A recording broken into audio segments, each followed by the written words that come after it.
Boa tarde. Boa tarde a todos. Deixa eu fixar aqui nos comentários o tema da live. Hoje eu estou recebendo alguém muito, muito, muito especial, a Ana Holanda. E nós vamos ter um bate-papo aqui. Deixa eu ver quem já está chegando aqui. A Michele. Michele, seja muito bem-vinda. Estou aqui aguardando a Ana Holanda entrar e aproveitando para fixar aqui o tema da live. Como uma escrita afetuosa pode transformar o caos interno.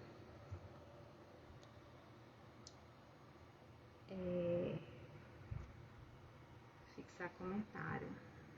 Deixa eu ver quem está entrando aqui. Michele, Clara, seja bem-vinda. Daniel, Nina, Betino, Dani Brandão da UAU. Deixa eu mandar aqui o convite para a Ana. Ai, gente, é uma alegria muito grande estar aqui hoje. Ana Ariel, boa tarde. Sejam bem-vindos nessa tarde aqui. Foi ótima a nossa live, Ana Ariel, Michele também. Sejam todos muito bem-vindos, é uma alegria imensa estar aqui nessa tarde, né? Inaugurando aí o mês de abril.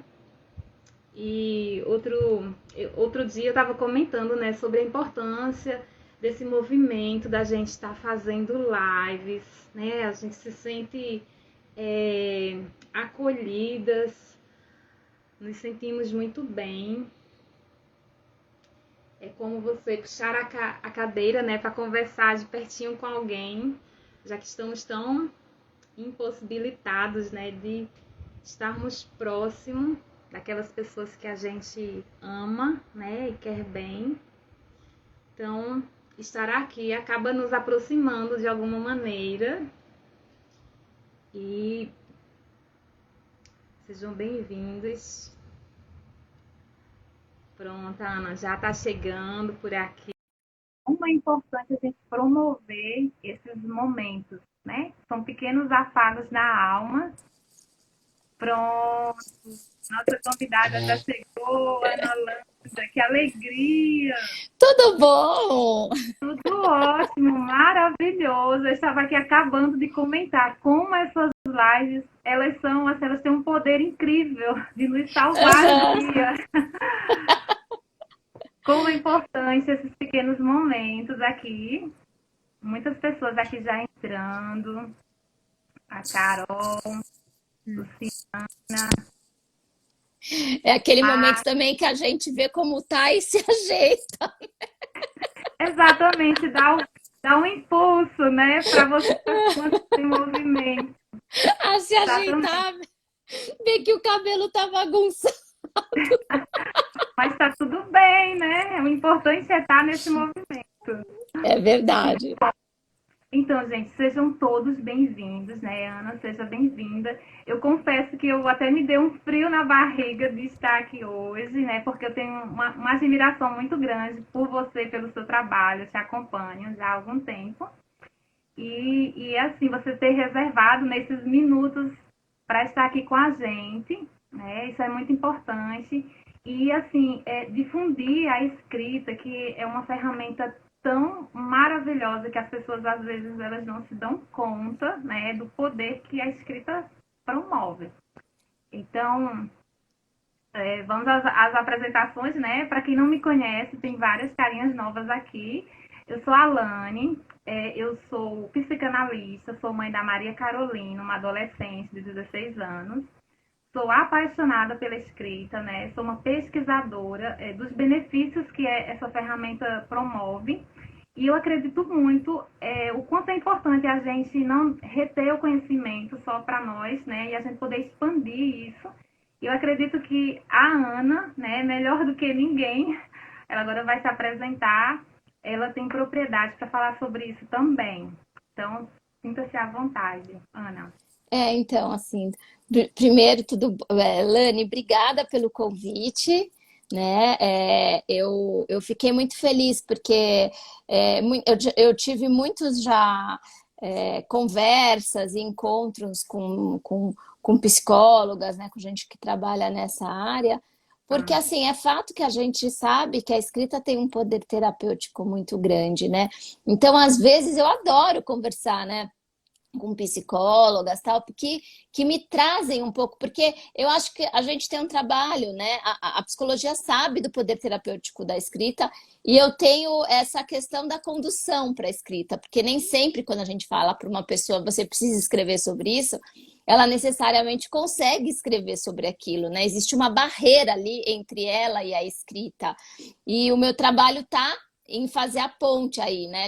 Em quebrar essa barreira e fazer com que a pessoa escreva, né? E a partir disso o trabalho do psicólogo também acontece, né? A partir da escrita da pessoa.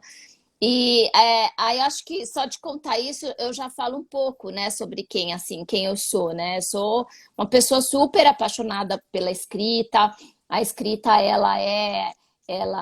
a escrita, a palavra, é, a construção das narrativas, né? Eu acho que isso é tão.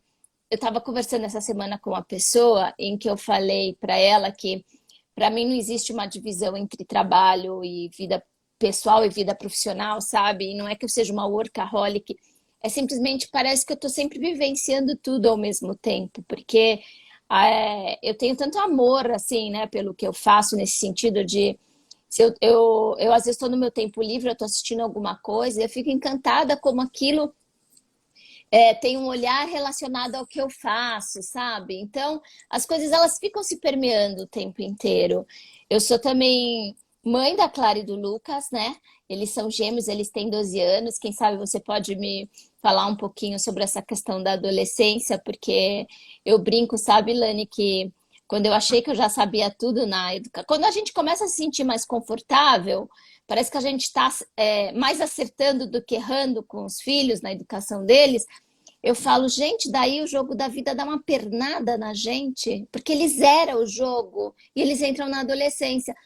E aí você não sabe mais nada, do tipo, você vai ter que aprender tudo de novo, pegar as ferramentas de novo. Então eu tô nesse momento de vida agora, né? Lidando com dois. Eu acho que a Clara já está mais na adolescência, e o Lucas está querendo entrar, né? Apesar de terem a mesma idade. E sou de formação, eu sou jornalista.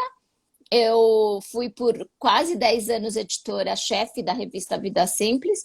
Hoje eu ainda trabalho na Vida Simples, só que eu sou diretora de conteúdo, eu cuido de todo o conteúdo das diferentes plataformas de Vida Simples. E sou autora, né? Sou escritora de 2 livros, o Minha Mãe Fazia, Como Se Encontrar na Escrita, e estou gestando mais um, que também, obviamente, tem a ver com a escrita afetuosa. E sou professora, dou aulas do que eu chamo de escrita afetuosa nas suas diferentes vertentes, né? Tem cursos para pequenos empreendedores, tem cursos para pessoas que querem se aprofundar na escrita. Essa sou eu, como essa essa é pessoa que, você, como todas muito, as mulheres, somos muitas, né? muitas, são muitas faces, e isso é muito bom, porque a gente acaba equilibrando, de certa forma, as coisas, né? Esse mundo de ser mãe, você aí falando sobre os seus filhos, né? Uma dose dupla. E realmente a gente, nessa fase que os filhos têm essa idade, a gente zera tudo aquilo que a gente acreditava que sabia, né? Porque a gente se dá conta que a gente não tem um controle absolutamente de nada, né? E os nossos filhos, eu acredito muito que eles fazem com que a gente se depare ao mesmo tempo com a nossa luz e com as nossas sombras. né? Porque às vezes o filho ele vem e te dá um tapa na cara, sabe? Eu vivencio isso todos os dias com a minha filha, porque é inegável, né, que há não que seja um abismo, né, entre uma geração e outra, né, mas a gente sempre está aprendendo todos os dias com eles, né, e isso, assim, é um presente, né, o filho na nossa vida faz com que a gente revise essas camadas, né, a gente esteja aprendendo e liberando eles, né, a gente não pode... Isso é um grande desafio, né? Bom, aqui vários comentários. Gente, eu não vou poder estar lendo o tempo inteiro. A Márcia está falando aqui, Vida Simples do mês de março, tem uma matéria linda de mulheres, poesia para o dia a dia. Uhum. E como não se encantar com as Lindas palavras, mesmo. né, É, Ana? é. E assim, eu tenho várias curiosidades, eu sei que daria tema para várias lives, né? Mas assim, a escrita, quando foi que você se despertou realmente assim para escrever? Porque eu sei que quem gosta de escrever, se identifica, é como se isso fizesse parte, né? Talvez da nossa personalidade Uhum. mesmo, buscar, né? Mas tem aquele estalo, assim, com que idade você começou a brincar com as palavras? Ah, então, eu tenho, quando eu era adolescente, eu gostava muito de escrever, sabe? Eu acho que mas eu não tinha muita consciência disso, era mais um lugar de desabafo, era um lugar de uma conversa comigo mesma muito grande, de tentar entender o que estava acontecendo comigo, o que estava acontecendo, as coisas que aconteciam no nosso entorno. Eu sempre fui, enquanto adolescente, né, enquanto criança, Uhum. principalmente, e depois enquanto adolescente, eu tinha, era um misto de timidez com solidão, assim, solidão no sentido de, não é que eu não tivesse amigos ou amigas, mas eu de certa forma, eu me tinha muito como companhia, né? Eu tinha muito esses momentos de ficar pensando sobre as coisas, sobre o mundo, sobre a vida. E a escrita era algo muito forte de onde eu externava isso, né? Nessa conversa, de certa forma, comigo mesma.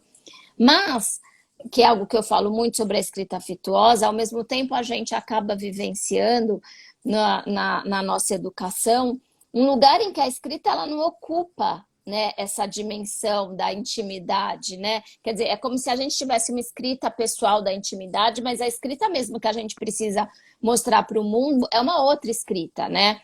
É uma escrita em que, de certa forma, você também está ali meio se protegendo, se camuflando, né? Pelas regras. Ai, aqui a internet tá... Mas eu tô te ouvindo. Gente, Você... a internet deu uma queda, talvez. Mas tá Vocês tranquila, estão fica tranquila. conseguindo...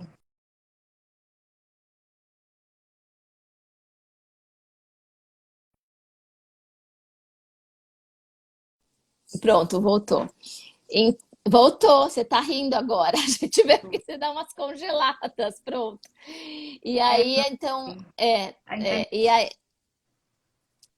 e daí nesse momento em que eu fiquei, é, eu achava que isso era, eu não, eu sequer via isso como uma profissão, né? Como algo que eu pudesse fazer profissionalmente a escrita. Até que quando eu caí no cursinho, né? Depois que eu terminei a escola, porque eu queria prestar medicina, o pai, né? Que é médico, que era médico, eu queria prestar medicina. E aí eu tive professores incríveis no cursinho, algo que eu, professores incríveis do tipo que fazia uma conexão muito grande, assim, eles tinham paixão para falar sobre literatura, paixão para falar sobre português e as regras gramaticais. Eu não sei se você lembra de um professor que fez muito sucesso depois, que era o professor Pasquale, porque ele misturava gramática com música. Eu tive aula com ele, né? Então, e aquilo me encantou de uma tal forma que eu fiquei. Aquilo mexeu muito com a minha cabeça, sabe? Todo aquele encantamento, aquela paixão pela própria construção, pela maneira como você construía as coisas, né?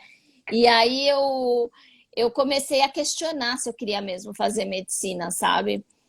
E, enfim, eu tive aí um caminho meio tortuoso, porque o jornalismo de cara não era um caminho para os meus pais, né? Eles não acreditavam que isso poderia ser um caminho profissional. Acabei fazendo jornalismo, mas todas as decisões que eu tomei, inclusive a decisão de, porque só para explicar isso, da medicina, eu resolvi prestar direito. E eu passei em direito, eu passei numa excelente faculdade de direito. E aí lá eu também percebi que não era aquilo, né? Que eu queria mesmo jornalismo, eu queria mesmo trabalhar com escrita, porque o mais próximo de trabalhar com a escrita acaba sendo o jornalismo, né? E Sim. aí minha mãe e meu pai lembraram esses dias, eles são bem velhinhos, mas eles lembraram esses dias, eles falaram assim, que da carta, que eu escrevi uma carta para o meu pai. Eu morava com eles, eu escrevi uma carta, eu precisei escrever para que eles soubessem tudo que eu estava sentindo, e porque eu falei que eu não queria mais seguir no direito, né? Que eu queria fazer outra coisa, que eu queria fazer jornalismo. E eles lembram até hoje que eu não conseguia, né? Eu gosto muito de uma frase que fala: tem coisas que só saem da gente por escrito. E muitas vezes, Sim. para mim, era sobre isso, ela só saía por escrito. Então, eu acho que hoje, quando eu olho para trás, eu percebo que a escrita, ela sempre foi minha companheira, sabe? A escrita ela sempre foi o meu território de, eu falo de deságue, né? Que eu tenho, preciso desaguar.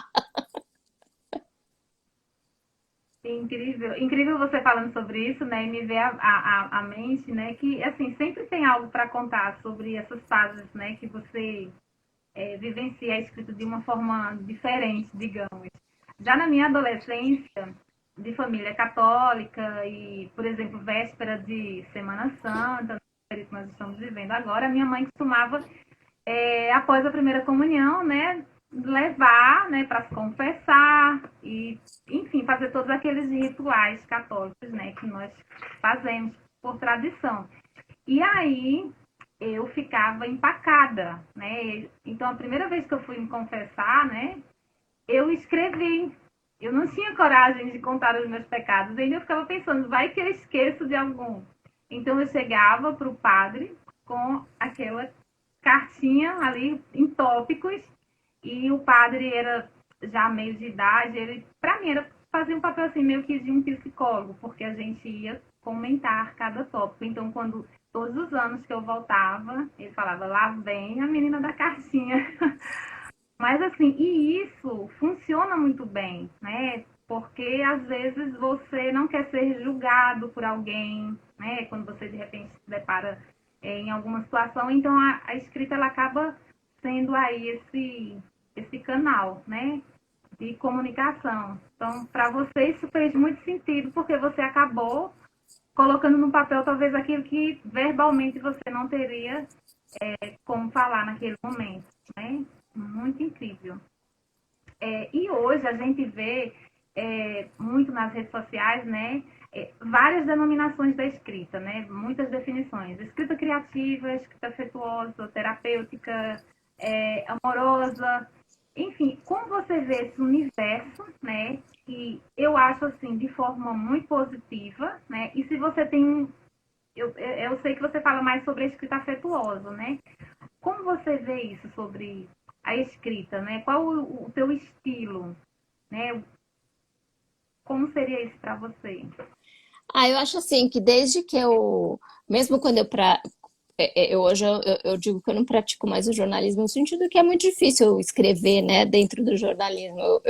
O jornalismo ele tem uma escrita mais dura, mais engessada, né, mais cheia de regras e de técnicas, e é muito difícil a gente expandir e se soltar. É lógico que a gente tem jornalistas muito bons que conseguem, né, transgredir esse universo, conseguir transbordar, né? Eu acho que é isso. E mais do que isso, é um transbordamento que ele é aceito socialmente ou profissionalmente, porque isso não é muito fácil, sabe?